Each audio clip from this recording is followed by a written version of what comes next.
Hello everyone and welcome to the channel. I'm Emmanuel, I'm a Boeing 737 pilot and a member of PMDG's tech team. Navigraph have just released version 8 of their Navigraph chart app, which brings quite a lot of improvements, a totally new design, and for the very first time, VFR charts. So if that doesn't sound cool, then I don't know what does, so let's go ahead and check the new app out. I have it open on screen up here and you can see that it does look quite a bit different to what it was before. So let's check out the menus that we have available to us. Currently we're showing the IFR charts and we are zoomed pretty far out, so we just see a general overview of the different UIRs and FIRs that we have available here. Now, as part of the new Navigraph app, they do feature seamless zoom, which brings us in straight away, and the further in we go, the more details we get. Like over here, we get our NDBs, the Morse code identifier, frequency, and if we zoom in even further, we get something even better, which is a general overview of the airports. Now, this comes pretty close to what we would expect from a moving map in a modern navigation device in real life, so it's quite cool that we have those available now, and we even have it available with a real-time overlay on the map, so that you can use this one as a moving map as you go along. Now that is really cool. The data we have here comes directly from Jeppesen, so it's exactly what you would see in a real aircraft, even including, for example, the hangar names over here and all that kind of information. So that's a really cool new feature with a seamless zoom that we have available in the new Navigraph charts. Now let's go ahead and go for what we'll probably find the most interesting thing, or at least I know the majority of you does, and so do I, which is changing over the map layer to VFR. So here's our VFR charts. Now, this is the general Jeppesen chart, so the Jeppesen en route chart, and I could not yet find a way to actually show like separate approach charts or departure charts, as we do have them available in real life as well. So this is what we seem to get, which is the zoomed in version. Really handy for flying along, so let's explore some of the new features that we see on these charts. We are in Düsseldorf here. We have our mandatory reporting points, such as November up here, and the November routing, saying maximum 2,500 feet, and then going right into a holding pattern that we have available north of the airport. And similarly in the south we have the Sierra and the Echo routing, once again with their respective maximum altitudes and the southern holding pattern. Now on top of that we see the airspace type and the respective vertical dimensions of the airspace. So for example over here we have the Class Delta airspace around Düsseldorf from the ground to 2,500 feet. And if we go just up to the north, we have Class Charlie airspace from 2,500 to flight level 100. We have danger areas marked up here, and so on.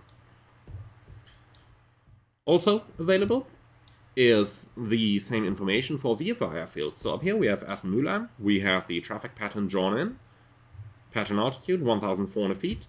We have our helicopter arrival routes drawn in. And of course, zooming in, we once again have our standard airport layout and all that kind of information that you would expect from a proper VFR chart. Like, for example, that we have an airship hangar over here, that we have the refueling station, the airport beacon, and that kind of stuff. Now, previously we used to have a couple of automatic generated charts from some program. For example, thinking about the IFLASoft EFB over here, but while they did have a similar look, they never had the same kind of information that we're getting directly here, because this data is all sourced directly from Jeppesen.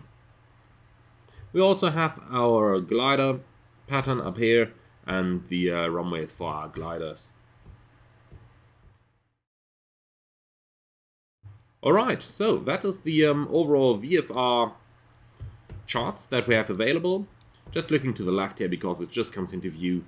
That is Mönchengladbach Airport with quite a couple of VFR routings again up here as well. So really useful if you want to fly VFR. And you are going to get a separate video from me where I am going to do a flight from Cologne to Essen-Mülheim, where I'm going to show you those features in action.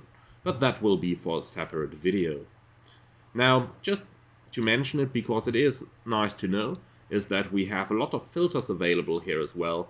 So for example, we are on the VFR charts right now, so I filtered it to show NDBs and VORs. But for example, I've removed IFR waypoints like those.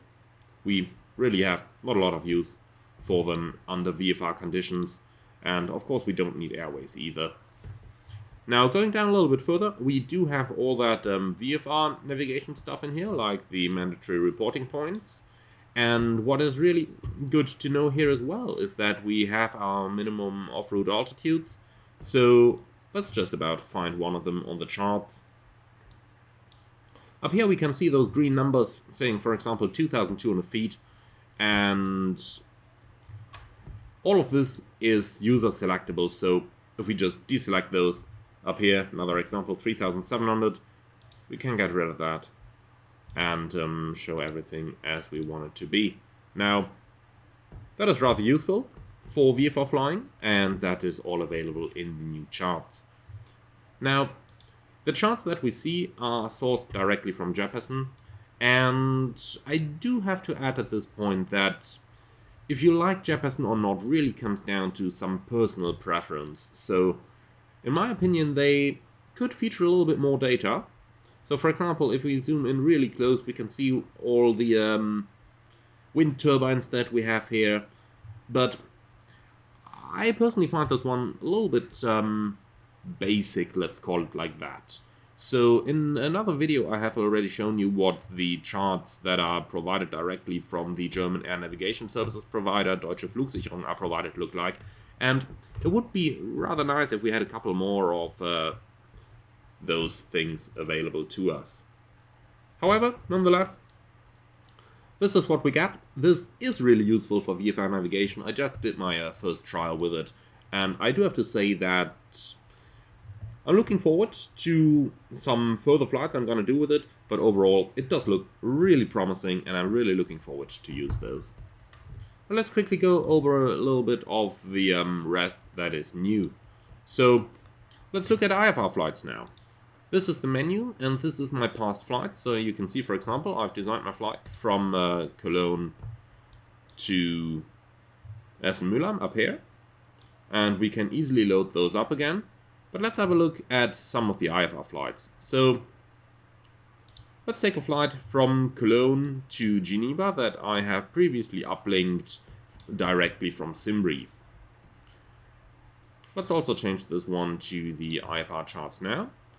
Now, what is really nice here is that it now automatically selects the charts that apply to the procedures loaded with the flight plan. So, for example, we've loaded a Cola 3 Foxtrot departure automatically from SimBrief, and we automatically get those charts inserted in our clipboard down here. And we even get both the non-ANAF version, as we can see over here, and the ANAF version that we have available over here. Now that is really cool new feature that we have available now. Now, don't be surprised if you don't see the same for the destination here. The simple reason for that is that I have not loaded any arrival in my SimBrief flight plan that I've uplinked over here. So, apart from that, what is new as well is weather information. So, let's go at an airport that we have applicable to this flight, for example, Cologne-Bonn Airport. And if we go on information, we have the weather tab now. So over here, we now get the latest data from the real world, and we can also select the latest terminal area forecast as well. So that's a really handy new feature that I really missed in the old Navigraph charts that we finally do have available now. Now, quick look into the options as well. We can select by default if we want to have day or night charts. We can select the scale of a map, which might be really handy if you are running the Navigraph charts in rather small extract in order not to fill up completely your screen. And we can select different projections of the maps. Now, that is something that I could go into detail about, but I'm fairly sure that the vast majority of you is just not going to care, because that is like more ATPL theory than, let's call it, useful for real life.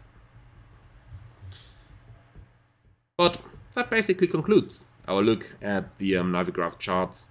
I have to say, the new app looks really promising and I'm really looking forward to using that one. But until that time has come, I would like to thank you very much for watching. Hope that you have enjoyed the new, or the very small tour about the new Navigraph app. There is a lot more to discover and we are gonna do that in a couple more videos. So for now, thank you very much for watching. Let me know what you think about the new app. Do you like it? Did you prefer the old one? And also let me know, that is the part that I'm really interested in hearing from you, how you like those JPEG and VFR charts. You know, already, personally, I'm not the very biggest fan of them. However, I am looking forward to using them a bit more, and who knows, maybe when I use them a bit more, that is going to change as well. Finally, if you do want to support the channel, you can do so through the Buy Me a Coffee link in the video description below. I am very grateful for your donations, as that is really what keeps this channel running. For now, thank you very much for watching everyone, and I'm looking forward to see you all again on the next one.